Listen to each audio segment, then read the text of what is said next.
I stood in the corner of the event hall, watching my brother Lucas raise his glass to celebrate his big promotion. Everyone laughed when he called my company a cute little startup. I didn't laugh. I just waited. Because in less than 5 minutes, the janitor would walk in and ask if I wanted him to lock my building.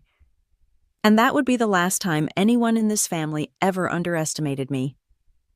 The lights of Midtown Manhattan glittered through the tall windows of the Crown Towers ballroom, reflecting against rows of champagne glasses. Crystal chandeliers sparkled overhead. It was the kind of party where success smelled like perfume and ambition hummed beneath polite laughter. Lucas always loved being the center of attention. Tonight, the entire room revolved around him, the golden boy of the Park family, freshly promoted to regional director at Vertex Systems. Our mother Linda clung to his arm as though proximity to his achievement made her glow brighter. Our Lucas, she told anyone who would listen, so proud, so deserving. My father Daniel nodded with quiet satisfaction, as if this was proof of his perfect parenting. Beside them, Lucas's fiancée, Rachel Bennett, dazzled in a gold dress that screamed expensive and intentional. She laughed too loudly, kissed him too sweetly, and made sure her diamond caught every flash of light in the room. And me, I stood by the far wall in a simple black dress, sipping water instead of champagne. I had been here before this feeling of being present but invisible. The sibling who didn't fit the family mold. The daughter who made unconventional choices. My parents called me independent when they were being polite. When they weren't, they were stubborn. "Come on, Elena," Lucas called from across the room. "You can't just hide there all night. Come join the successful people." The crowd laughed. Even Rachel giggled behind her glass. I smiled faintly and crossed the room, each step measured, deliberate. He wrapped an arm around me, smelling of victory and whiskey. "Everyone," he announced. "This is my sister Elena, still running her little tech company, Technova, right?" I nodded. "Still running it." Lucas smirked. "Well, good for you. It's nice to have hobbies." The laughter came again, polite but sharp enough to sting. My father chuckled. My mother's smile tightened, pretending it was just family banter. Rachel leaned in, voice dripping with condescension. "Maybe she can join Vertex someday," she said. "We're always looking for receptionists who have personality." My lips curved slightly. "Receptionists run the world, Rachel. You should be nice to them." Her laugh came out brittle. "Oh, I'll keep that in mind." I let the moment stretch, let them believe I was wounded. Silence is a powerful weapon when you know how to use it. They thought they were laughing at me. What they didn't know was that every toast, every joke, every champagne glass in this ballroom sat inside a building that I owned. I caught sight of the property management sign near the entrance, Astra Holdings, the quiet little company through which I'd purchased this skyscraper 2 years ago. They'd seen that name on their invitations tonight, printed beneath Crown Tower Management. None of them had connected the dots.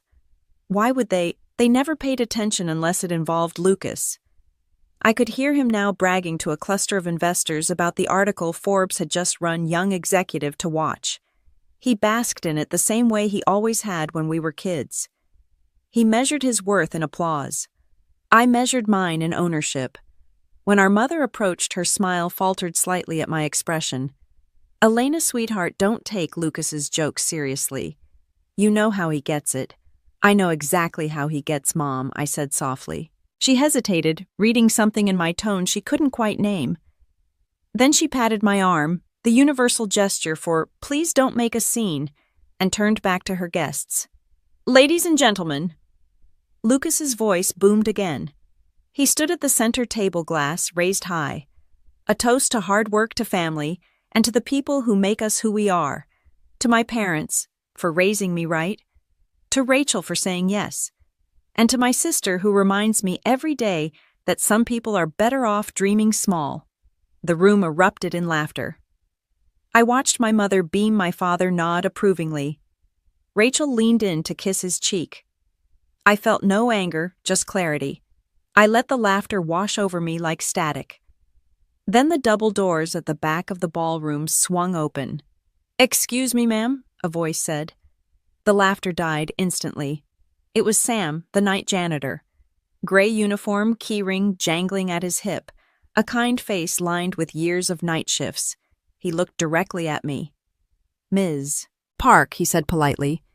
"Do you want me to lock up the building now or after the guests leave?" Every head turned. Rachel's smile froze mid-giggle.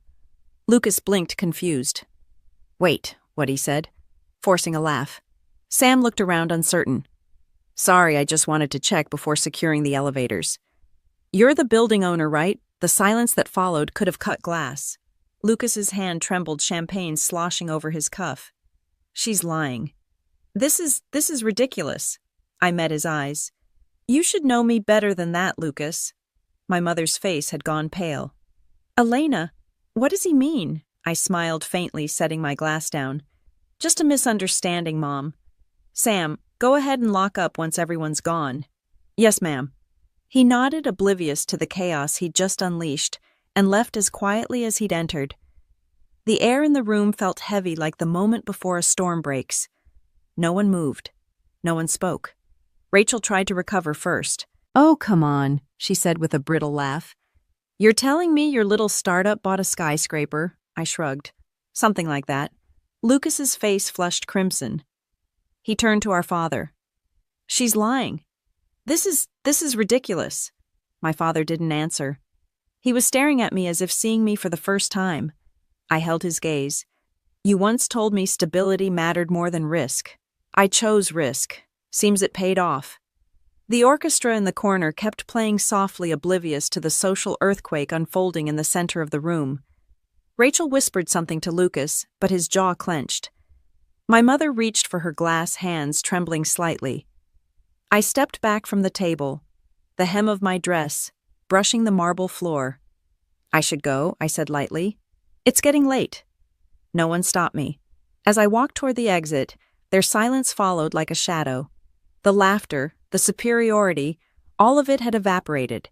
At the door, I glanced back. Lucas stood stiffly still, holding his glass. His reflection fractured in the mirror behind him. They didn't know it yet, but this was just the beginning. Outside, the city hummed beneath me, lights, taxis, the pulse of possibility. I stepped into the cool night air and looked up at the glowing windows of Crown Tower, my name buried deep in its deeds and contracts. "They thought the night was about his success," I whispered to myself. "They had no idea it was about my revenge. They used to say I was born stubborn. My mother preferred the word difficult. My father called it unrealistic. But the truth is, I was just tired of being invisible in a family that worshipped appearances more than substance. 5 years ago, before the champagne and the laughter, before anyone knew my name outside our family, I was still Elena Park. The quiet daughter who followed rules, worked long hours at a Manhattan investment bank, and smiled politely while her brother stole every spotlight in the room. At work, I was efficient, dependable, and utterly forgettable. I wrote reports. No one read designed models that made other people rich and stayed late, fixing mistakes that weren't mine. At home, I was a supporting character in the Lucas Park show. One night, after another 14-hour day, I came home to find my family gathered in the dining room. My father sat at the head of the table, scrolling through emails between bites of steak. My mother arranged silverware with mechanical precision, and Lucas was already holding court, bragging about his new position at Vertex Systems. "Regional manager," my mother repeated proudly as if the title were holy scripture. "Can you believe it? At 30. Not everyone's cut out for corporate leadership," my father added. His eyes flicked toward me, pointed and brief. I took a sip of water, steady. "Actually, I wanted to talk about something too." Lucas smirked. "Please tell me you're not quitting your job again." "I'm not quitting," I said. "I'm building something of my own. A startup." The silence was immediate, sharp. My mother blinked, unsure if she'd heard correctly. My father set down his fork. "A startup," he repeated. "In what coffee crafts tech?" I said. "Financial technology. Blockchain security." Lucas laughed first. "Crypto? You mean that scam stuff? It's not a scam. It's infrastructure. Safer, faster transactions." My father cut me off with a dismissive wave. "Elena, you've got a solid career. Real benefits, a real paycheck. Why throw it away for some internet fantasy? Because I want to build something that's mine. My mother sighed as though I'd confessed to a crime. Sweetheart, stability matters. You can't just play with ideas. You need a husband, a future, something steady. Lucas raised his glass, smirking. To Elena's cute little tech dream, he said. May it last longer than her last promotion. That night I didn't argue.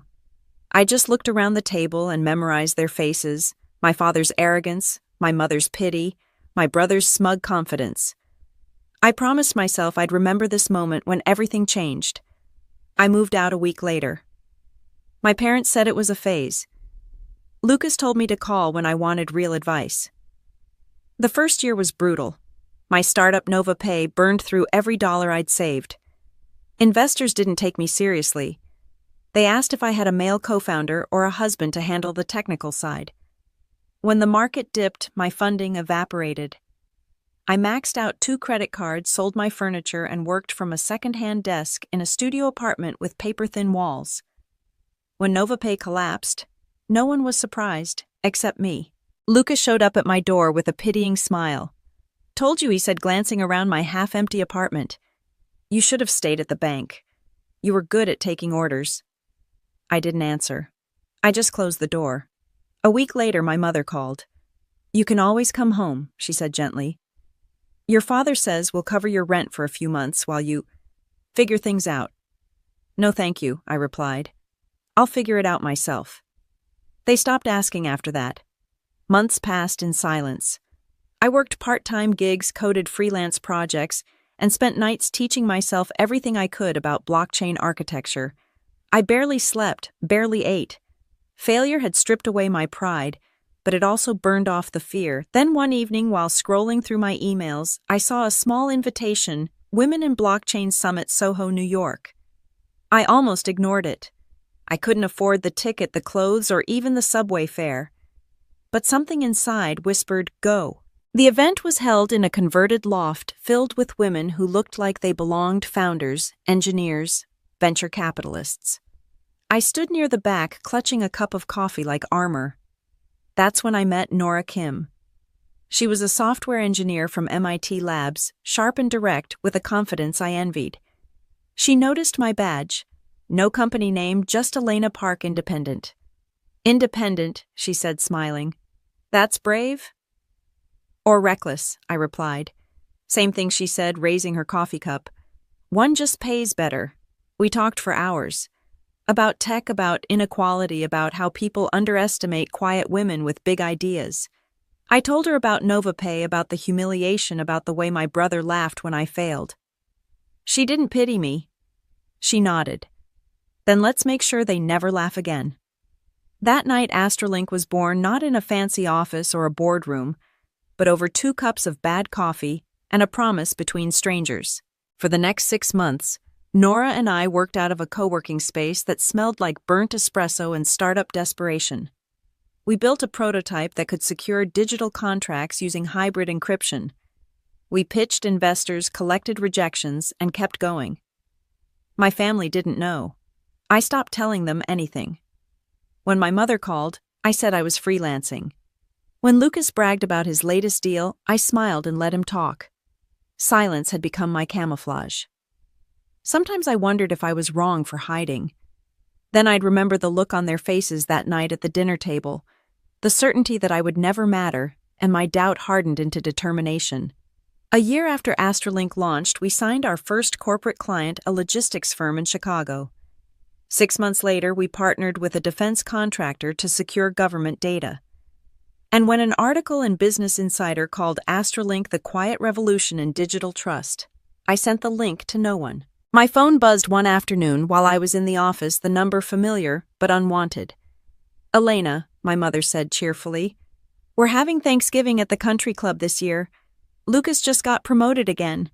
You should come, dear. Bring your project. It's not a project, I said. Of course, she replied, not hearing me. Anyway, wear something bright this time. You always blend into the background. I looked at the city skyline through my office window, and felt a smile tug at the corner of my mouth. Don't worry, Mom, I said. This year I think they'll see me just fine. After I hung up, Nora looked over from her desk. Family event? Something like that, I said. A success party. She grinned. Yours or theirs? Does it matter, I asked. By the end, they'll know the difference. That night I stayed late at the office finalizing the paperwork for our latest acquisition, a commercial property in Midtown Manhattan. The building was modest by Wall Street standards, but symbolic. It represented every dismissal, every smirk, every cute little startup that was never supposed to succeed. When the deal closed, I signed the final document with steady hands. The property deed bore one name, Astra Holdings, LLC. Astra Holdings was the entity Nora and I created to manage AstraLink's physical assets, making sure our corporate infrastructure was as secure as our code. It would take 2 years before anyone realized what those words meant. And on the night my brother raised his glass laughing about my little startup, I thought back to this moment, the moment I stopped being invisible. The moment I decided that the next time they laughed, it would be inside my building. The first thing Nora ever said when we moved into our new office was, "Smells like victory and burnt coffee." She wasn't wrong. The place was small, bare walls, flickering lights, and desks we'd bought off Craigslist, but it was ours. 2 women and one impossible dream. We called it AstraLink, named after the idea that trust could travel farther than fear. We started with nothing. No PR, no funding cushion, no family investors. Just sleepless nights and stubbornness. I coded until my hands cramped. Nora lived on takeout and energy drinks. When we finally built a working prototype, a hybrid blockchain system that could secure international transactions, in seconds we celebrated with vending machine wine. It tasted awful, but freedom always does at first. 6 months in, we landed our first seed investor, a quiet fund in Chicago that had once passed on NovaPay. They called it a redemption round. I called it revenge. The money was enough to hire 3 people, pay off our debts, and move out of the basement office. For the first time, the future didn't feel like a distant fantasy. It felt real, electric, alive. Still, I told no one in my family. To them, I was still freelancing, barely scraping by. It was easier that way. The less they knew, the quieter my peace. But silence doesn't last in families like mine. It was a Friday morning when my phone rang, my mother's name flashing across the screen. "Elena," she said brightly, "we're hosting a family dinner Sunday night. Lucas wants to introduce some important guests from his company. Be there at 7, Mom." "I'm in the middle of a product rollout." "It's just dinner," she interrupted. "Besides, Lucas said you've been distant. You don't want people thinking you're avoiding the family." That was always her trick, shame disguised as concern. "Fine," I said. "I'll come." By Sunday, I'd pulled together something simple. A navy dress, hair tied back, and my usual patience. Nora laughed when I told her. "You're walking into enemy territory again. Let's call it field research." The Park family dinners hadn't changed since childhood expensive food-colder conversations.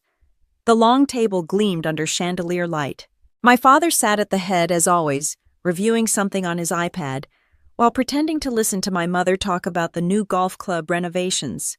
Lucas was already performing, surrounded by guests from Vertex Systems, 2 men in tailored suits, and 1 woman with the look of someone who never had to explain herself twice.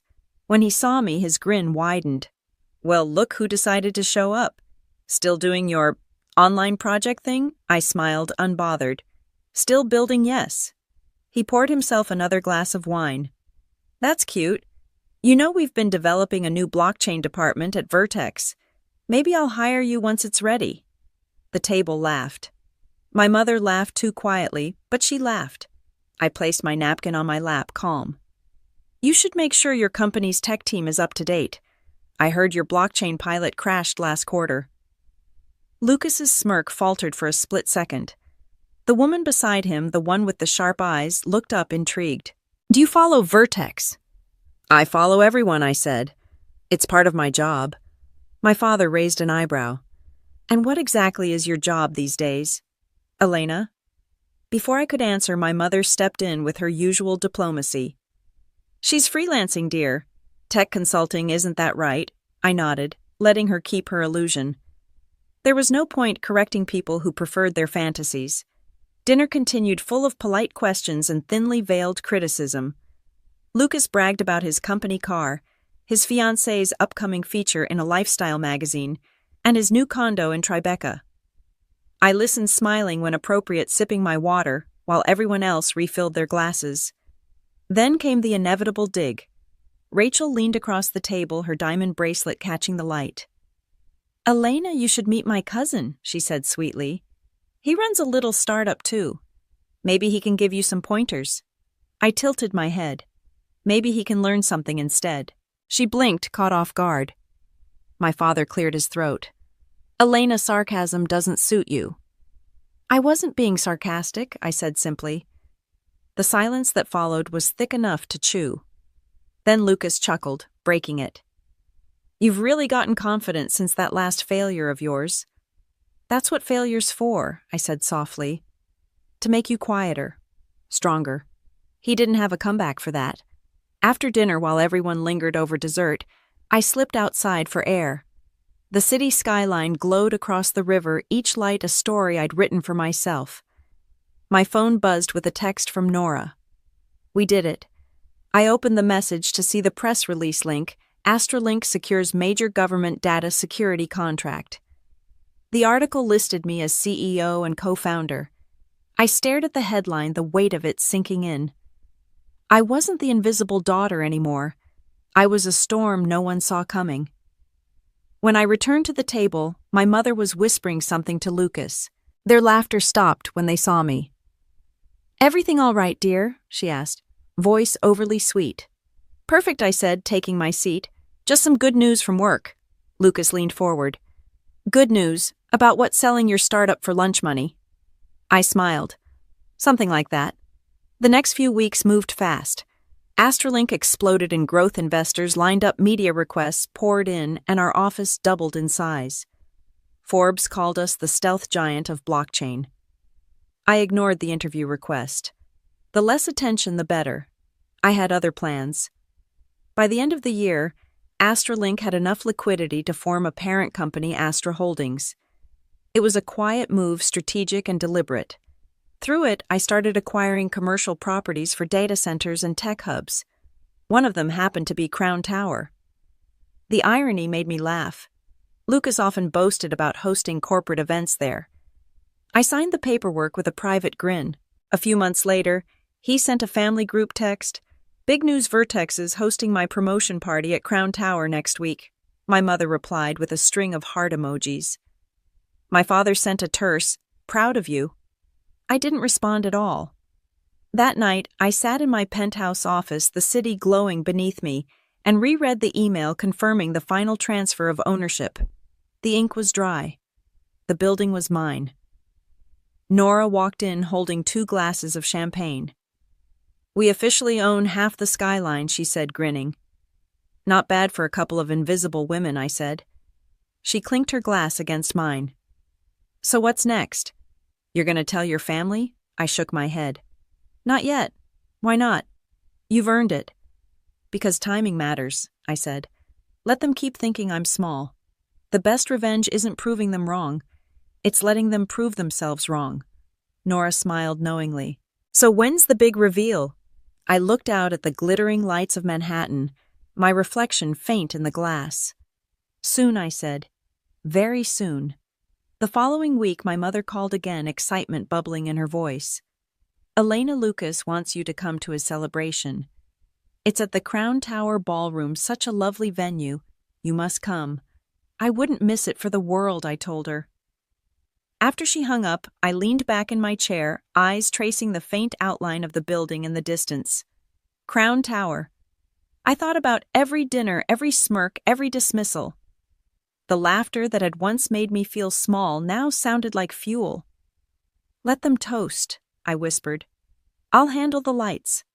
And when the night came and Lucas raised his glass to mock me one last time, the world would finally see who I'd become.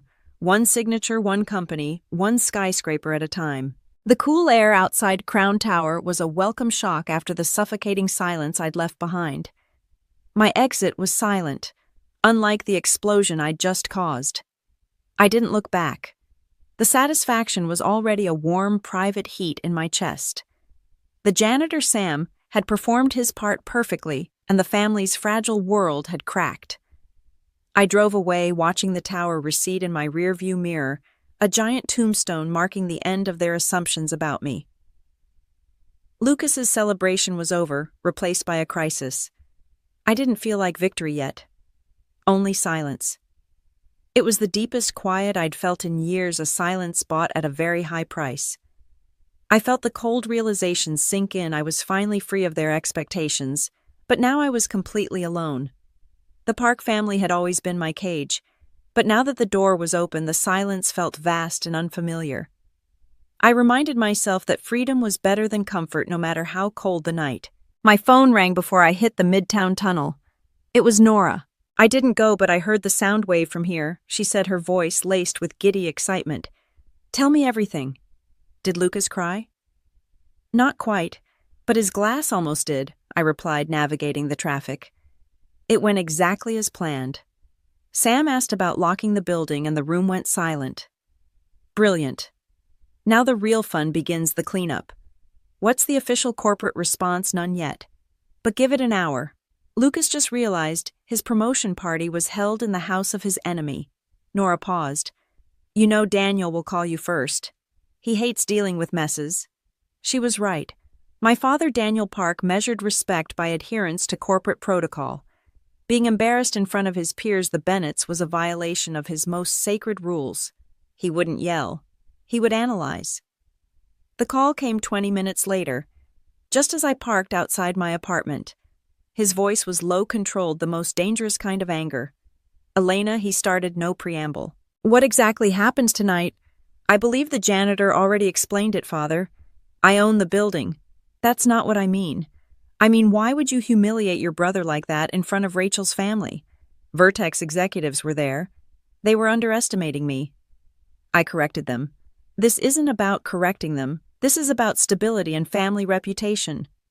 Do you know what kind of rumors this will start? That the Park family is fractured, that we allow internal sabotage. Rumors don't affect a 500 million company, Father. They only affect Vertex and Lucas's ego. There was a pregnant pause. Vertex Systems is a valued partner of the Bennett Group. Did you consider the impact this stunt will have on Lucas's career, on his engagement? I consider Lucas's impact on my life every day, Father. And tonight, I simply returned the favor. He sighed, a deep, exasperated sound. Astra Holdings. I looked it up. Real estate acquisition. Why didn't you tell us? You stopped asking. When I failed with NovaPay, you all laughed. When I succeeded with Astralink, you assumed I was freelancing. You only see what Lucas shows you. I learned to work in the silence you created. We were trying to protect you from risk. No, you were protecting your image. And tonight, I shattered it.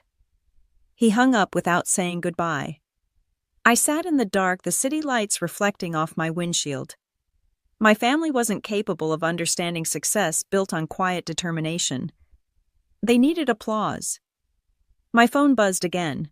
This time, it was a text from Lucas. Just one word, war. I smiled. He finally understood the game. I texted Nora, the cleanup has started. And Lucas just declared war. She replied instantly, good. Let's send him the first bill. The next morning, the first thing I did was instruct Astra Holdings' legal department to review the Vertex Systems lease agreement at Crown Tower. It was time to start using the ownership I'd revealed. The opening volley of my revenge wasn't just humiliation. It was calculated financial pressure. Lucas wanted a fight. I would give him an eviction notice. The text from my father.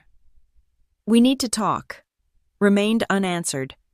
Some conversations require setting the terms first. I had already set the scene for the family, and now it was time to establish the terms of engagement for Lucas. I was in the office by 7:00 a.m. Nora was already there, mapping out a projected revenue forecast on the massive screen. She looked up, a triumphant smirk on her face. The internet is beautiful this morning, boss, she said. The chatter is deafening. Park family feud. Tech CEO owns Brothers Tower. The optics are incredible. Optics are just the stage, I replied, pouring coffee. I need action. Did legal forward the lease review for the 23rd floor? Right here, she said, pulling up a digital file. Vertex Systems Regional Office. Standard 5-year commercial lease due for a break clause review next quarter. Nothing egregious. Not egregious for them. Perfect for us. I pointed to the fine print. I want to execute the tenant review clause immediately. The one that requires an assessment of material changes in corporate risk profile. Nora raised an eyebrow. That's aggressive. Their risk profile hasn't changed. It has, I corrected, leaning over the screen. Their regional vice president, Lucas Park, has just been publicly embarrassed by the building owner, a tech competitor. That's a material operational risk. Our lawyers need to draft a letter citing a potential conflict of interest regarding confidential property and client data access. They have 48 hours to provide a comprehensive security review or face termination of the lease under the review clause. Nora grinned, her excitement palpable. A data security scare. Classic Astrolink. You're using their own lease against them to force a move. It's not a bluff. We have better data security protocols than their landlord did. If they want to play the game, they have to play by my rules. I spent the next 2 hours on calls with our legal team, meticulously planning the rollout. It wasn't about immediate eviction. It was about the cost of doing business with Elena Park. Around noon, my personal phone rang with an unrecognized number. I answered. Elena, it's Rachel. Lucas's fiancée sounded frantic, the carefully constructed elegance from the night before entirely gone. Hello, Rachel. I'm quite busy. Please. I had to call. Lucas is absolutely destroyed. He's with his lawyers. He says you're trying to ruin him. He started the fight, Rachel. I'm just finishing it. But this isn't fair. His promotion, it's hanging by a thread now. Vertex is furious that the story is everywhere. And now his boss is asking about his family stability. This affects our wedding. What do you want? I leaned back in my chair, the sunlight warming my face. This was the opening I needed. I want the truth to be the focus, Rachel. For years, Lucas's arrogance has been fueled by my parents' praise and my silence. Now they need to see what he's truly built without the golden safety net. But the building, that's just a piece of property, she pleaded. It's a symbol. And as of this morning, it's a liability for Vertex. Tell Lucas that Astra Holdings is highly concerned about the security of their data given the recent internal friction. Tell him the legal notice is on its way. I could hear her frantic breathing on the other end. You're serious. You'll really try to break their lease? I'm serious, I confirmed. He declared war. This is the first bill. I hung up, feeling a familiar clarity. Rachel was a weak link, and I had just used her to deliver the exact message and the legal threat I wanted Lucas to receive. No negotiation. Just pressure. Nora finished her work and looked at me, a mixture of awe and concern on her face. You just accelerated the conflict by 6 months. Are you sure you want to go this fast? Speed is the only advantage I have. They spent a decade underestimating me. I won't give them time to adjust. That evening, I finally answered my father's text. To be continued, Father. The price of stability is about to go up. The building notice was sent that night. The quiet revenge was over. The loud one had just begun. By the next morning, my phone had turned into a war zone of notifications. Missed calls from my mother. 3 texts from my father. 1 from Lucas. Just 2 words. You're disgusting. I stared at the screen for a long moment, then set it face down on the kitchen counter and poured myself another cup of coffee. Outside my penthouse windows, New York was just waking up, taxis, honking sunlight slicing between the skyscrapers I now partially owned. It was a good morning to let silence do the talking. By the time I reached Astralink's headquarters, Nora was already waiting in my office, 2 coffees in hand and a grin that was all mischief. So she said. Setting 1 cup down on my desk, I saw the headlines. Headlines, I asked, feigning innocence. She smirked and turned her tablet toward me. CEO revealed viral video captures billionaire sister shutting down her brother's success party. Below it, a still from the party, me standing calm, champagne in hand, while Lucas looked like his soul had just left his body. Oh, for God's sake, I muttered. Someone filmed that. Everyone filmed that, Nora said cheerfully. It's got over 4 million views on TikTok. The janitor's comment has its own meme page. I groaned. I didn't want this to go public. You didn't need to. Karma has Wi-Fi. She slid into the chair opposite me, crossing her legs. So what now? Do we issue a statement? Deny you own Crown Tower? No, I said. We don't feed gossip. It'll burn itself out. Except now, every outlet from Forbes to People magazine is calling you the silent billionaire sister. I couldn't help but laugh. That's better than what they used to call me. Nora grinned. The unemployed disappointment. Exactly. The intercom buzzed. Ms. Park, my assistant, said your father's here. He insists on seeing you. Of course he was. I exhaled and stood. Send him in. A few seconds later, Daniel Park walked through the glass doors, immaculate as always. Tailored suit, polished shoes, the faint scent of power and regret. He didn't even glance at Nora as she excused herself. Elena, he said, his tone clipped businesslike. We need to talk. I assumed this wasn't a social visit, I replied.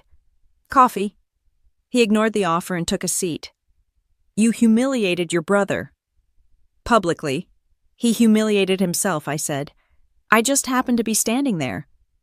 This, he gestured toward the tablet on my desk, is a disaster for our family. The Parks are being mocked across every major outlet. The Parks, I repeated softly. Or just your favorite one. His jaw tightened. Lucas may have been arrogant, but you went too far. Too far, I leaned back in my chair. After years of belittlement, mockery, and exclusion, I think I barely evened the score. He ran a hand through his hair, looking uncharacteristically unsure. You could have told us about your company, about the building, about any of it. You never asked, I said simply. You were too busy measuring me against your golden boy. That's not fair. It's not false either. He sighed heavily. Elena, I'm trying here. We all made mistakes. Made, I said. Past tense, he hesitated, then straightened. The point is this feud is hurting the family name. Investors are calling me, clients are asking questions. And that's my problem because you're part of this family whether you like it or not, he snapped. And reputation matters. I let the silence stretch before answering. My reputation's fine. In fact, it's never been better. He looked at me, really looked at me for once as if seeing something he didn't quite recognize. You sound like your mother, he said finally, always needing the last word. No, I said softly. I sound like myself. You just never listened before. He stood abruptly. We'll have dinner tomorrow. The whole family. We'll fix this privately before the press does. I'm not interested in fixing appearances, I said. You should be more concerned with the truth. He hesitated at the door, his back still to me. Lucas won't forgive you. I didn't do it for forgiveness. He didn't respond. The door shut quietly behind him, leaving me in the hush of the glass office. Nora slipped back in a moment later, eyebrows raised. So, that went well? As well as it ever does, I said. She dropped a folder on my desk. In better news, Forbes wants to feature Astralink in their Top 50 Women in Tech issue. That's prime visibility. You'd be alongside Tesla, Oracle, Amazon. Turn it down. Her jaw dropped. What, are you serious? Completely. I leaned forward, tapping the folder. Right now, we stay quiet. Let the world talk while we build. She studied me for a long moment before nodding slowly. You really don't care about the spotlight, do you? I smiled faintly. I've lived without it my whole life. Turns out, you see more clearly in the dark. That evening I sat alone in my apartment, the city lights reflecting off the glass, like a second skyline. My phone buzzed with another text, this time from Rachel. I didn't know Lucas could be that cruel. I'm sorry. Then another. You didn't deserve it. I typed, it's fine. You deserve better too, but delete it before hitting send. Some truths weren't mine to deliver. The next morning brought another surprise, a letter on Astralink stationery hand-delivered. It was from Lucas. The handwriting was jagged, furious. You think you've won, but all you've done is destroy our family. No one will ever respect you now. You'll always be the sister who humiliated her brother to feel powerful. You're pathetic. I read it twice, then set it down unmoved. Power didn't come from what others thought, it came from what they could no longer take away. I slid the letter into a drawer and turned back to my laptop. There were contracts to review, deals to finalize, and a new acquisition proposal on my desk, a small financial firm with ties to Vertex Systems. I smiled as I read the name. Lucas wouldn't see this one coming either. By sunset, I'd signed the initial offer papers. Not because I needed it, but because it felt poetic owning one more piece of the empire he thought was his. Later that night, Nora called. "You're trending again," she said, half amused, half exasperated.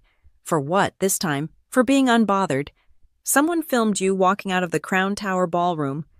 The caption says, 'When they mock your little startup, but you own the skyline.'" I laughed quietly. "Not bad. They're getting creative." "So what's next?" she asked. "What's the endgame here?" "Endgame," I said. "There isn't one. I'm not playing chess anymore. I'm building cities while they're still arguing over the board." She was silent for a beat. "You know," she said, "finally sometimes I think revenge wasn't your goal. It was freedom." Same thing I said. After we hung up, I stood at the window again, the city spread out beneath me like a living map. Somewhere below, Lucas was probably still angry. My parents were probably still whispering about how to fix the family's image. Let them. I'd spent years trying to fit into their definition of success, quiet, polite, dependent. They'd wanted a daughter who knew her place. Instead, they got a woman who owned the ground beneath their feet. And for the first time in my life, I didn't just feel seen. I felt untouchable. The invitation to dinner came by email, not phone. That was my first clue it wasn't really a request. The subject line read, "Family dinner. Urgent." My father's assistant had even CC'd my mother. That's how I knew it would be bad. I stared at it for a long time before replying with one word: confirmed. When Friday night came, I almost canceled. But curiosity is a powerful motivator, and besides, I wanted to see how far they'd go to save face after last week's ballroom fiasco.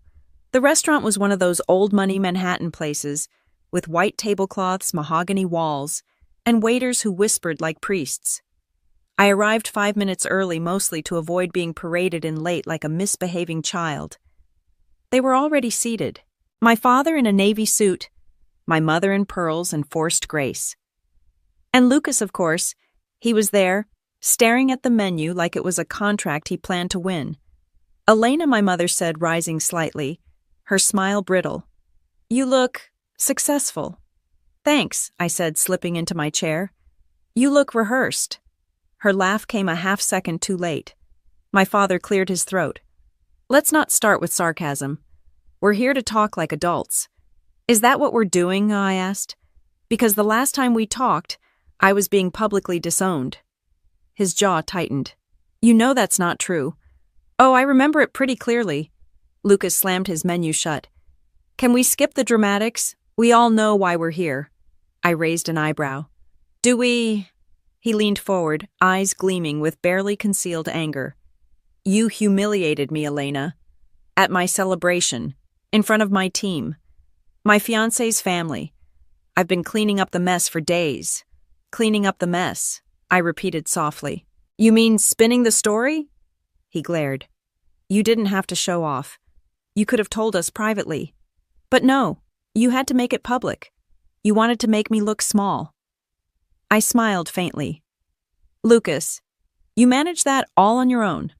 "Enough," my father snapped. "We're not here to fight." "Then what are we here for?" I asked. He exchanged a quick glance with my mother before answering. "Damage control." There it was. My mother placed her napkin delicately on her lap.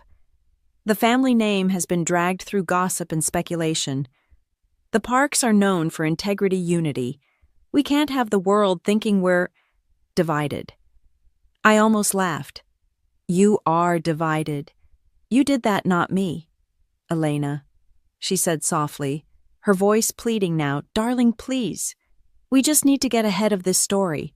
Issue a joint statement, perhaps an interview with Forbes. Talk about how close you and your brother are, how proud we all are of each other." I tilted my head. "You want me to lie?" "It's not lying," she said quickly. It's managing perception. Spin, I said. You want me to spin the truth because it makes you uncomfortable. My father sighed heavily. This is about the business world, Elena. Appearances matter. You may think you can operate in isolation, but family reputation impacts everything: networking, partnerships, investor trust. And yet, I said, sipping my wine, Astralink's valuation tripled this week. Investors seem fine with a little family drama. Lucas laughed bitterly. You think money makes you invincible? No, I said. It makes me independent. His smile faded. You really enjoy this, don't you? Watching us squirm. I don't enjoy it, I said, setting my glass down. I just stopped apologizing for existing. My mother tried again, her voice gentle, controlled. You have to understand, sweetie. We only wanted the best for you. We worried about your choices working in tech, starting companies with no stability. I cut her off. You mean choices you couldn't control? Her composure cracked. You were reckless. I was ambitious, I corrected. There's a difference. Silence. The kind that presses on the air like a weight. Finally, my father spoke again, tone sharp with authority. Regardless, this public tension ends now. The media attention is making us look like amateurs. So here's what's going to happen.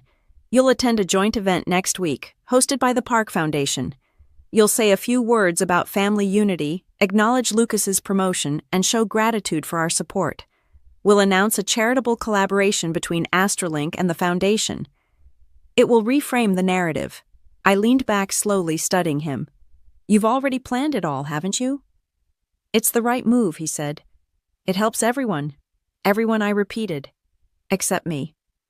Elena. My mother pleaded, this is bigger than you. Think of the family. I stared at them, feeling something shift in my chest, not anger, not hurt, just clarity. Do you hear yourselves? I asked quietly. You're not proud of me. You're afraid of me. Afraid I don't need you anymore. No one spoke. I continued, my voice steady. You spent years dismissing me, mocking me, ignoring me. Now that I'm useful again, now that the world knows my name, you want to reclaim me. Like I'm some lost asset to fold into your portfolio. My father's expression hardened. That's not what this is about. Yes, it is, I said. It always has been. I stood up, pushing my chair back with deliberate calm. You want a statement? Here's one. I built something real. Something you never believed in. And I don't owe anyone a performance to make it palatable. Elena. My mother said softly, almost broken now. Please don't walk away again. I paused, hand on the back of my chair. I never walked away. You just stopped looking in my direction. Then I turned to Lucas. He looked lost for once, not angry, just lost. I didn't buy that building to humiliate you, I said. I bought it because I saw potential where no one else did. The same way I once saw it in you. He didn't respond. His eyes flicked down to the table, shame flickering there, brief and real. Good luck, Lucas, I said quietly. You'll need it. For a fraction of a second, I saw past the arrogance and shame of the little boy who used to sneak me candy under the dinner table when Mom and Dad weren't watching. That boy was gone. Maybe he needed to be. I pushed the memory away and walked out. I walked out of the restaurant, the sound of my heels echoing through the marble foyer. Outside, the city lights looked brighter, sharper against the night sky. As I waited for my car, my phone buzzed again, a message from Nora. The board meeting moved to Monday. Also, rumor says Vertex is looking for a new partner. Interested, I smiled to myself. Always, I replied. When the car pulled up, I looked back through the restaurant window one last time. My parents were still seated motionless. Lucas had his head in his hands. For a long time, I'd thought revenge meant proving them wrong. But standing there, I realized it wasn't about that anymore. It was about proving myself right. The driver opened the door and I slid in, feeling the weight of that truth settle like calm water. Some families chase appearances. Some build legacies. Mine taught me how to own everything they thought I couldn't. The fallout came faster than I expected. By Monday morning, half of Manhattan's business circuit had heard about the disastrous family dinner. Apparently, a well-placed source from the Park Foundation staff had leaked snippets of our conversation, edited, of course, to make it look like I was the arrogant one refusing reconciliation. The headline on page 6 read, "Tech heiress turns on family sources say power has gone to her head." I almost laughed. Power had always been in my head. I just stopped hiding it. Nora burst into my office mid-morning holding her tablet like it was evidence in a trial. "They're spinning it," she said. "Your brother's fiancé's PR team has been feeding statements to the press all weekend." "Let me guess," I said, scrolling through my inbox. The poor, humble family betrayed by their cold, distant CEO sister. She nodded grimly. "Pretty much. Rachel's father even gave an interview called Lucas, a rising star with family challenges."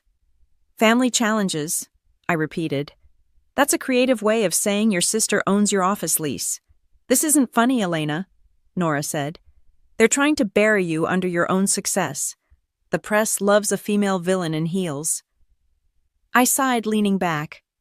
"And what do you suggest I do? Hold a press conference? Cry about how misunderstood I am?" She dropped the tablet on my desk, frustration written across her face. "No, but you can't let them control the narrative. This isn't just about gossip, it's about influence. If enough people believe you're unstable or power-hungry, it could affect future contracts." I stared at her for a long moment before speaking. "Then maybe it's time I remind them who built the narrative in the first place." Her brow furrowed. "What are you planning? Something they can't spin," I said. "Something they'll have to respect." By afternoon, I was on a call with our legal team. The acquisition I'd quietly begun the week before a small financial analytics firm tied to Vertex Systems was ready to move forward. "I want the press release ready by Thursday," I told my attorney. "Emphasize growth stability and market innovation. And include a note about Astralink's partnership with Crown Tower for our new AI research division." He hesitated. "That will confirm public speculation that you own the building." "Good," I said. "Let's make sure everyone knows exactly whose name is on the deed." When the call ended, I felt something I hadn't in weeks control. Not revenge, not defiance, just quiet, absolute control. That night, the family group chat, silent for years, suddenly came alive. "Dad, we need to talk. Mom, this has gone too far, Elena. Your actions are hurting the family foundation's reputation. Lucas." Congratulations on destroying what little dignity we had left. I read them all, then typed one short reply. Me. The difference between dignity and denial is ownership. And I hit send. By Tuesday, the air was electric. Business news outlets were covering Astralink's acquisition, calling it a decisive move by the tech world's quiet powerhouse. Investors were impressed. Competitors were cautious. And my family, they were furious. Around noon, my assistant knocked softly. "There's someone here to see you," she said. "Who?" She hesitated. "Your brother." I exhaled slowly. "Send him in." Lucas looked different. Less polished, more desperate. His tie was loose, his hair slightly disheveled. For once, the corporate armor was cracking. "You've really done it now," he said, walking in without invitation. "Congratulations." "For what exactly?" "For turning my entire career into a joke." I folded my hands. "I didn't make you a joke, Lucas. You did that the moment you let ego write your story. You think you're better than everyone," he said, his voice trembling. "Dad's furious. Mom's humiliated. And Rachel, I asked. "What about her?" She left," he said, his tone flat. "Called off the engagement. Said she can't handle the scrutiny." For a second, I almost felt sorry for Insam, almost. "I didn't ask her to," I said quietly. "You didn't have to," he snapped. "You humiliated her family. You humiliated me." "Lucas," I said, standing slowly, "you spent years belittling me, mocking me. You told people my startup was a hobby. You laughed at me at your own party. And now you want to talk about humiliation." He flinched, but I didn't stop. "I built something without your help. Without Dad's money, without Mom's approval. I built it because I was done waiting for permission. That's not humiliation. That's survival. He stared at me, anger shifting into something darker, fear. You've changed, he said quietly. No, I said. I finally stopped pretending. He turned to leave, then paused at the door. You'll regret this, he said. You always do. I didn't answer. There was nothing left to say. That evening, I sat in the conference room overlooking the city, finalizing the acquisition documents. Nora joined me carrying a folder and a bottle of wine. Thought you might need this, she said, setting both down. I smiled faintly. You always know. She poured 2 glasses. So what's next? You've taken your brother's company's floor, their PR spin, and their dignity. What's left? I stared out at the skyline, the city lights flickering like tiny secrets. What's left, I said softly, is peace. She tilted her head. And you think you'll find it? I think I said, I'll build it. The next day, Forbes ran a new headline. Astrolink expands Empire CEO Elena Park, acquires strategic assets from rival Vertex Systems. And underneath it, a single line that made me smile when others mocked her, little startup, she quietly bought the skyline. My mother called that night. Her voice trembled between anger and awe. You're making enemies, Elena, she warned. No, I said softly. I'm making boundaries. You can't cut us out forever. I'm not cutting you out, I said. You did that years ago. I just stopped reopening the door. For a long moment, neither of us spoke. Then she sighed. Your father wants to meet again. I'm sure he does. He says it's business. I laughed quietly. It always is. After we hung up, I looked out at Crown Tower, its windows glowing against the night sky. Somewhere inside, people were working, late engineers, cleaners, dreamers, the ones who never got credit but kept the lights on. I admired them. I understood them. Because once I'd been one of them. And that's when I realized something. Revenge wasn't what I wanted anymore. Not power, not validation. What I wanted, what I'd been building all along, was freedom. Freedom from being underestimated. From seeking approval. From pretending to be less so others could feel more. As the city hummed beneath me, I whispered to the glass, almost smiling. Let them talk. I've got work to do. And for the first time in years, I meant it. The Forbes office in Midtown felt different from the rest of Manhattan, quieter, more deliberate, as if the entire building was holding its breath.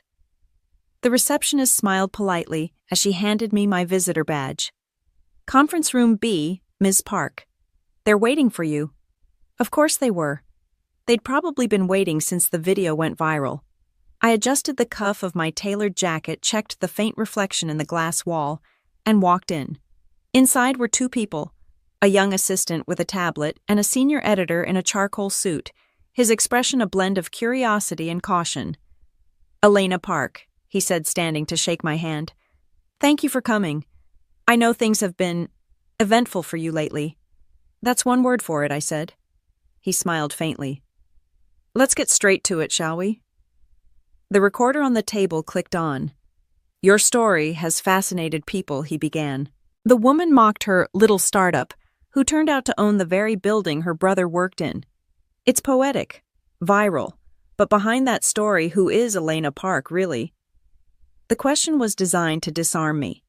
I didn't blink. Someone who stopped waiting for permission. He chuckled softly. That's a good line. May I use it? You already have.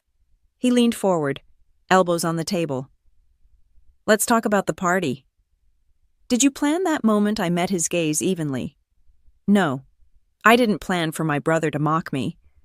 I didn't plan for the janitor to ask about locking the building, but I also didn't plan to apologize for any of it. He nodded, scribbling notes. You've become a symbol online. The underestimated woman who wins quietly, then reveals it in one devastating moment. How does that feel? I took a slow breath. Honestly, it feels strange. I never built Astrolink to prove anything to anyone. I built it because I wanted to create something real. The rest happened. But you must have known what owning that building would mean, he pressed. It's not a coincidence, is it? I smiled slightly. Let's just say the universe has a sense of humor. The assistant looked up from her tablet. Do you regret how public it's become? The family conflict? The headlines? No, I said.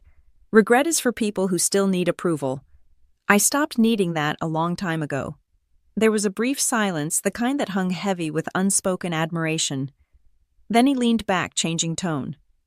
Tell me about your company, he said. Astralink's valuation jumped 35% after your acquisition last week. Some analysts are calling you the most strategic CEO in the sector. Others say you're ruthless. Ruthless, I repeated.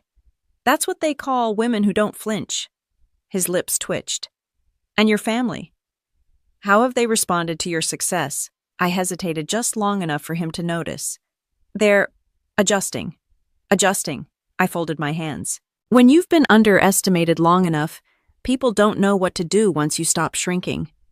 He studied me for a long moment, then smiled faintly. You're not like the others we interview. Most CEOs talk about legacy profit disruption. You talk about liberation. Maybe that's my kind of disruption. The assistant stylist hovered midair. I could see the headline forming in her mind. Liberation as disruption inside the empire of Elena Park. When the interview wrapped, the editor stood and shook my hand again. Thank you, Ms. Park. I think this will be one of our most read pieces this quarter. I'm sure it will, I said. Outside the air was cold, the city electric with its usual pulse. My driver opened the car door, but I didn't get in immediately. Across the street through the glass of a cafe, I spotted a familiar figure, Lucas. Alone nursing a coffee, staring at his phone like it had betrayed him. For a moment, I just watched. He looked smaller somehow, not physically, emotionally. The weight of public failure had carved something new into him. My driver followed my gaze. Should I wait? I shook my head. No, let's go. As the car pulled away, my phone buzzed. Nora again. The Forbes interview is trending already. Their teaser quote is everywhere. When you've been underestimated long enough, people don't know what to do once you stop shrinking. I smirked. Let them chew on that. Also, she added, your brother's company just announced layoffs. Looks like they're not handling the market shift well. I stared out the window. That's not my problem.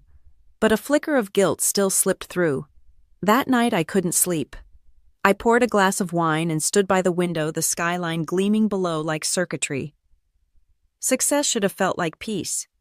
Instead, it felt like standing at the top of a mountain you built yourself and realizing you were the only one there. I opened my laptop and pulled up the internal analytics dashboard. Numbers, growth charts, projections, all clean, all perfect. The kind of data that made investors salivate. And yet something felt off. A notification pinged. A message from Nora tomorrow's investor dinner at the Metropolitan Club. You're confirmed. The board wants you to bring a personal statement about Astralink's mission beyond profit. Beyond profit, I murmured. The words lingered like a challenge. Because truthfully, I'd built Astralink as both an escape and a weapon, a way to prove something. But maybe it was time it became more than that. The next morning, I arrived at the club in a black suit sharp enough to cut glass. The boardroom was filled with investors, media, and industry heads.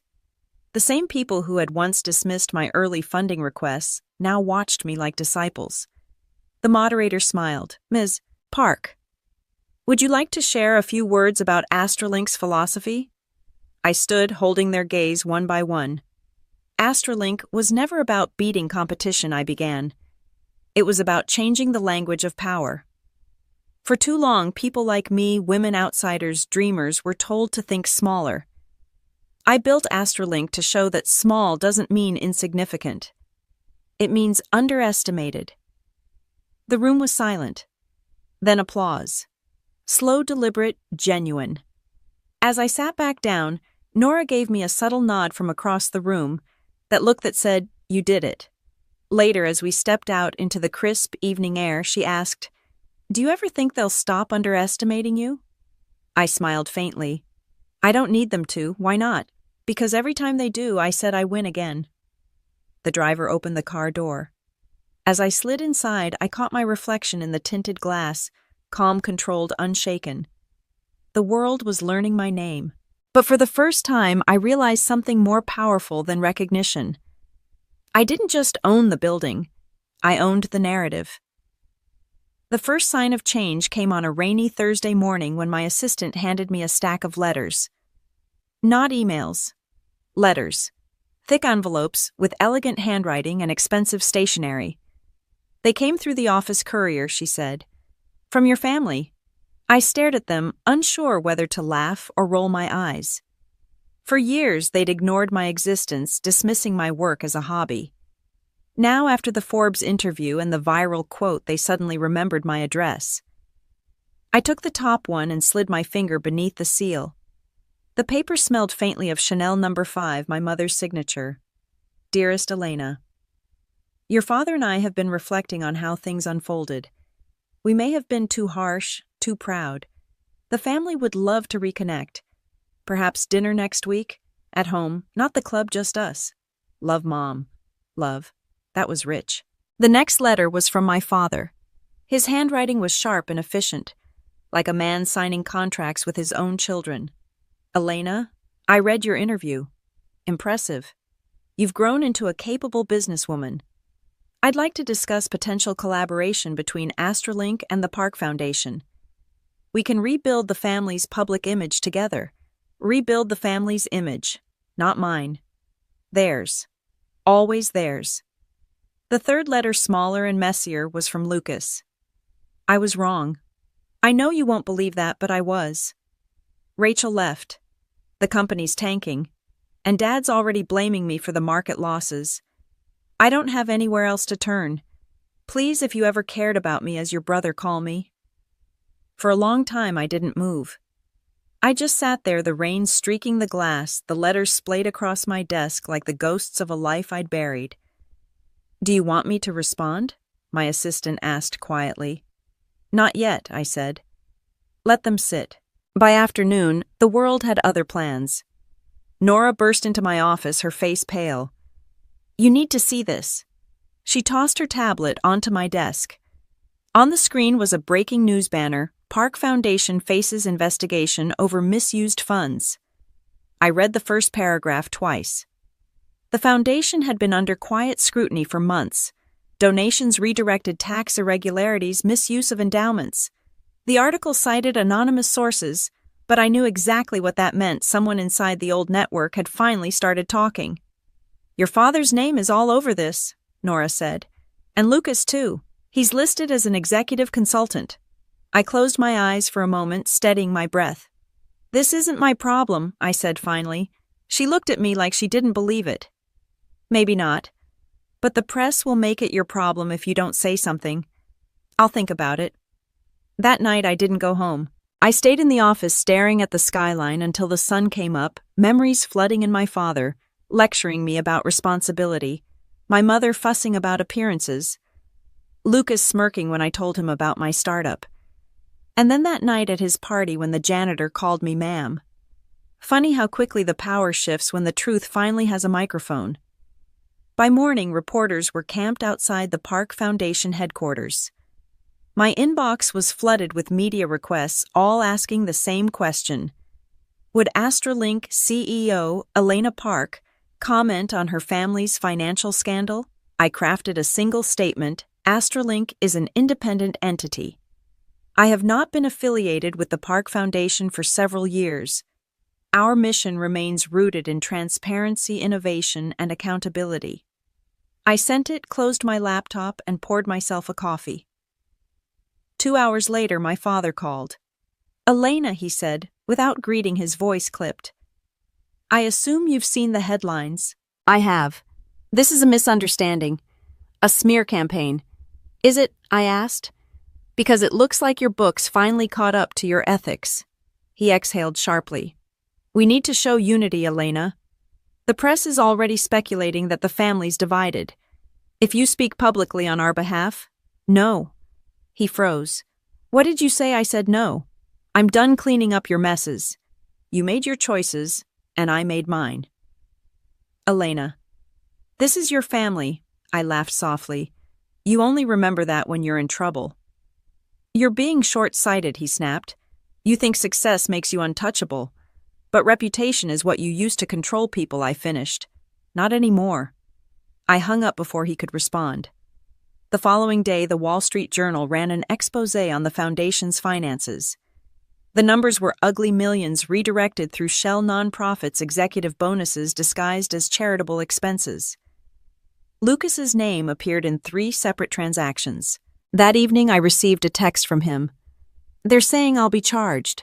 Dad's cutting me off. Please, I don't know what to do." I typed deleted, then typed again. "Face it. Take responsibility. That's what adults do." He didn't reply. 2 days later, I found him in my office lobby.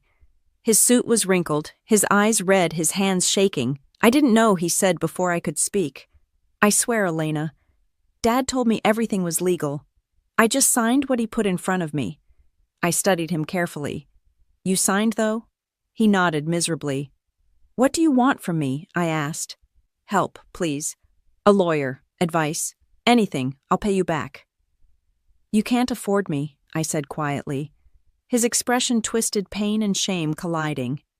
"You don't have to enjoy this." "I don't," I said truthfully. "But I warned you years ago. The difference between us, Lucas, is I learned from the way Dad used people. You became him." He flinched.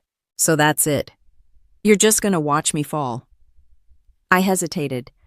For a moment, I saw flashes of the boy he used to be, the one who used to sneak me candy during long family dinners, who once said he'd always protect me. "Maybe you need to fall," I said softly. "That's the only way you'll learn who you really are." He left without another word. Later that week, my attorney informed me that the Park Foundation had been formally charged. My parents were facing investigation. Lucas had resigned his position. The empire they'd built on control and image was crumbling. And for the first time, I didn't feel vengeance. I felt closure. The next morning, as I prepared for an investor summit, Nora walked in holding a folder. "Before you go, there's something else." She handed it to me, a legal notice. My father was dissolving his partnership shares. His company was liquidating assets. And among them was Crown Tower. "Wait," I said, scanning the document. "He's selling the building, yes. Everything he can. He's desperate." I smiled faintly. "Then I'll make him an offer." Nora blinked. "You're serious?" "Completely. He built his reputation on owning things. Let's see how it feels when I own his last symbol." By week's end, the deal was done. Crown Tower was officially mine, every floor, every square inch. That night, I stood on the rooftop terrace. The city sprawled beneath me, rain misting against my face. This was where it all began. The party, the laughter, the humiliation, the janitor's question that froze a room. Now it was silent, peaceful, mine.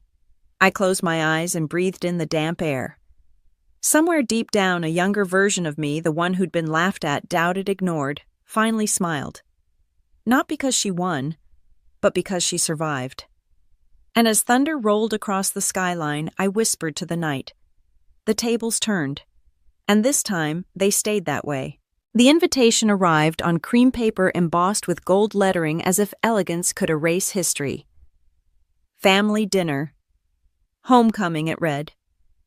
My mother's handwriting beneath it was softer than usual, uncertain. "Please come. We need to talk." I almost threw it away. But something about those 4 words, "we need to talk," lingered. They'd never asked to talk before. They'd only ever commanded, lectured, or dismissed. So against better judgment, I went. The Park family mansion hadn't changed. The same marble steps, the same manicured hedges, the same looming portraits of ancestors who'd built their fortune on other people's labor. But now the lights were dimmer. The gates creaked. The grandeur had started to rot around the edges. Margaret, our longtime housekeeper, opened the door. Her face brightened when she saw me. "Miss Elena," she said, eyes glistening. "It's been too long." "Too long," I agreed, stepping inside. "How have you been?" She hesitated. "Still here keeping things together." Her eyes flicked toward the dining room, then back to me. "They're waiting." Of course they were. When I entered, silence fell. My father sat at the head of the long oak table, looking older, smaller. My mother sat beside him, her pearls noticeably absent, and at the far end, Lucas. He looked like he hadn't slept in weeks. "Elena," my father said stiffly. "Thank you for coming." I took my seat without answering. The air smelled faintly of candle wax and desperation. My mother cleared her throat.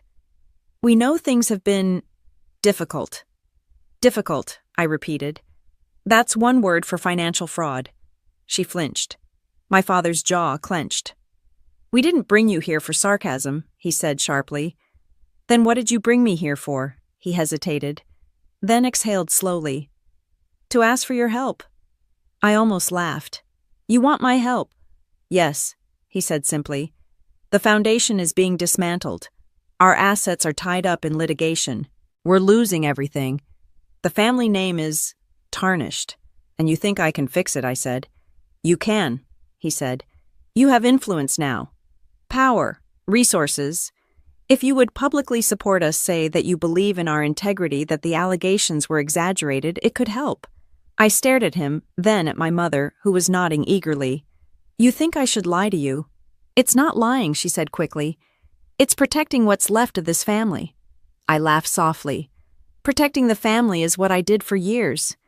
You just didn't notice." "Elena, please," my mother said. "This isn't about pride anymore. It's survival." I looked at Lucas. He hadn't said a word yet. He just sat there, hollow-eyed, staring at his hands. "Lucas," I said, "what about you? Do you agree with them?" He finally looked up. His voice was hoarse. "I don't know what I agree with anymore. You're still working with Dad." He shook his head. "No, I'm done." That caught me off guard. "I sold my shares last week," he continued quietly. "Paid off what I could. I'm moving out of New York." My father's head snapped toward him. "You what?" "I'm done, Dad. I can't keep pretending we're untouchable." "We're not." For a moment, the old patriarchal fury flashed across my father's face. Then it faded, replaced by something else, weariness. I turned to my mother. "And you?" She looked down at her plate. "Your father's right. We made mistakes, but families should stay together." I took a slow breath. "You only want to stay together when it benefits you, Elena." "No," I said, my voice steady now. "You spent my entire life teaching me that love was conditional, that success only mattered if it was yours. Now that I've built something of my own, you call it arrogance. Now that you've fallen, you call it family." My father's voice dropped low, controlled. "We're still your parents." "I know," I said. "And I'll always wish that had been enough." The silence that followed was heavier than any argument. Finally, I pushed my chair back.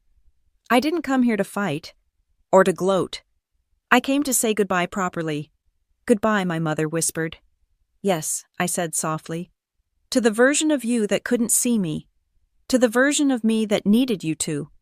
"Elena, you can't just walk away," my father said, rising. "I'm not walking away," I said. "I'm just not standing still anymore." I turned toward the door. "Elena," Lucas said suddenly. I stopped. He stood, his voice breaking slightly. "I meant what I said. I was wrong. About everything. You deserved better from all of us." For a moment the room blurred around me. I nodded once. "Thank you." And then I left. Outside, the night air was sharp, the moon breaking through the clouds like a quiet witness. My car was waiting, but I didn't get in right away. I stood on the steps, looking back at the mansion, a place that had always felt more like a museum than a home. Margaret stepped out after me, wiping her hands on her apron.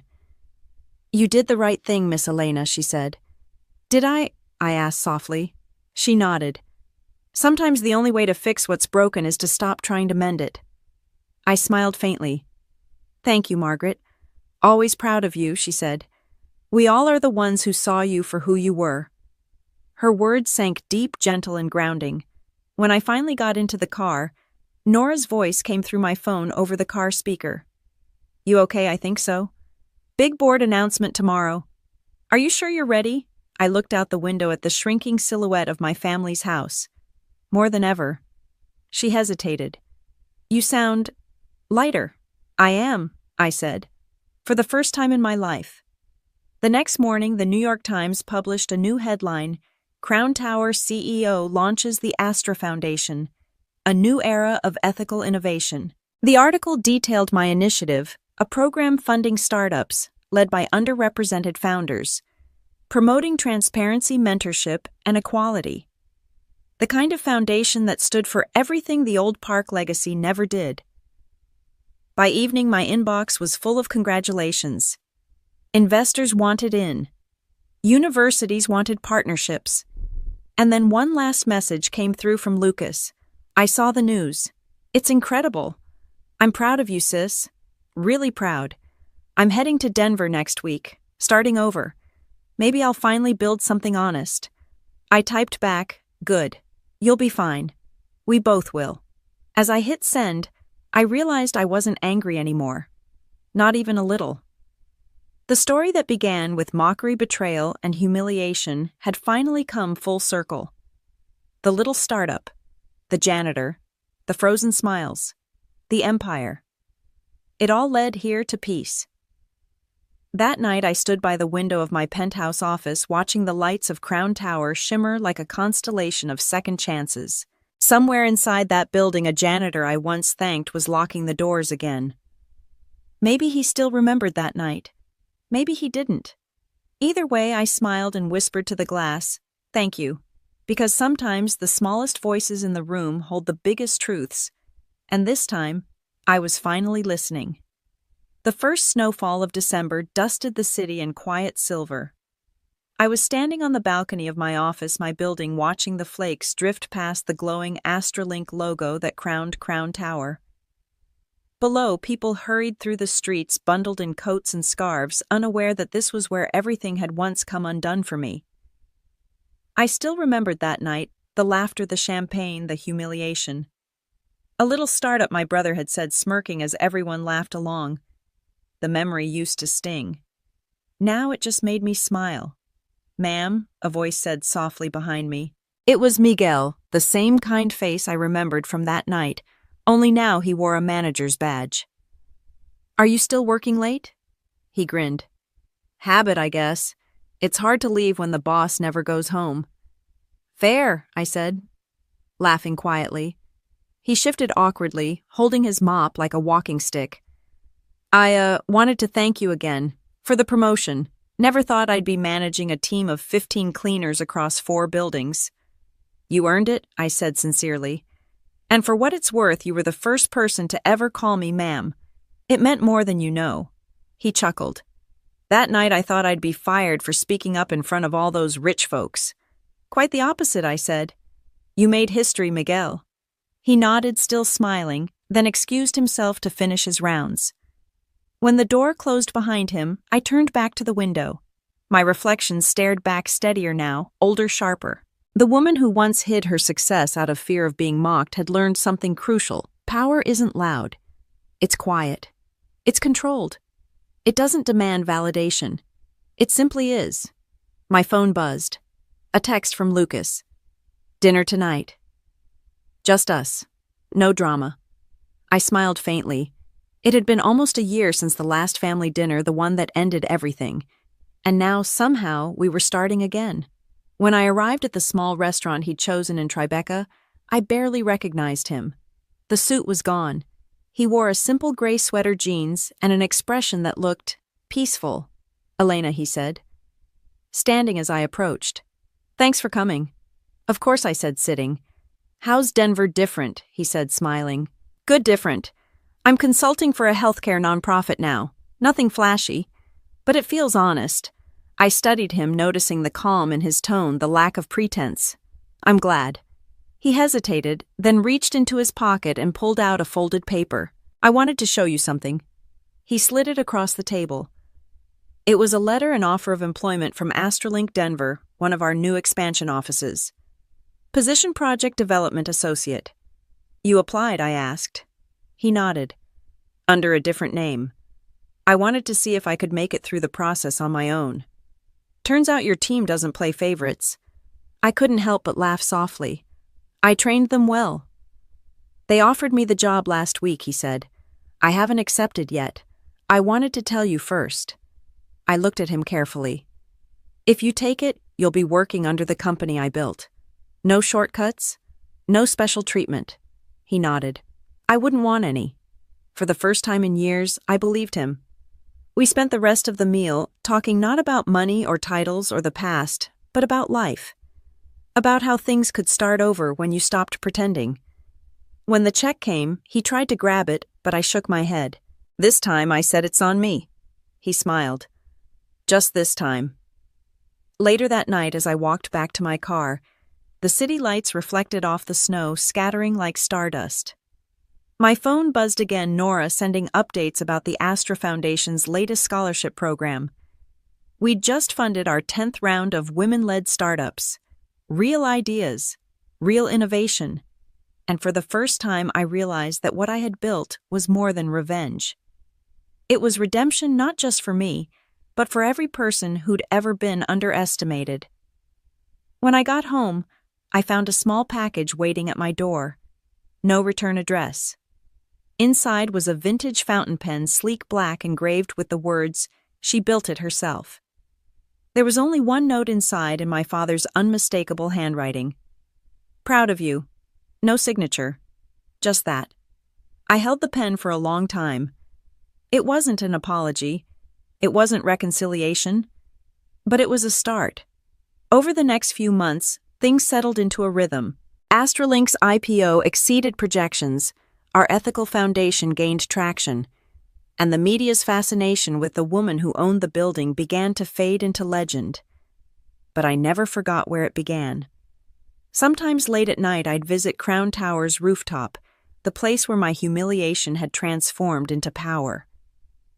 From up there, the city didn't look judgmental. It looked infinite. One evening, as the sun dipped below the skyline, Nora joined me. "Do you ever think about how far you've come?" she asked, handing me a glass of wine. "Every day," I said, "and sometimes I still can't believe it." She smiled. "You've built something rare. Not just a company, a legacy." "Maybe," I said, "but legacies only matter if they outlive ego." She raised her glass. "To outlive my ego." We clinked glasses and stood in silence, watching the city shimmer. Below us, the world moved on, unaware that a small moment of humiliation years ago had built this empire. When I finally left the rooftop, I felt something shift, not an ending, but a settling. The story that began with mockery had closed its circle with meaning. Back in my office, I opened my laptop and drafted a note to my team for the company newsletter. Astralink was born from doubt. From being told, "You can't." Every one of us has faced it, being underestimated, ignored, mocked. But the truth is, small beginnings often hide the biggest revolutions. Never forget that success isn't loud. It's steady. It's earned. And it belongs to those who keep building when no one believes in them. I hit send. Then I leaned back, took a deep breath, and looked out over my city, my skyline, my story. The snow kept falling soft and endless like forgiveness. And as the night deepened, I whispered to the quiet.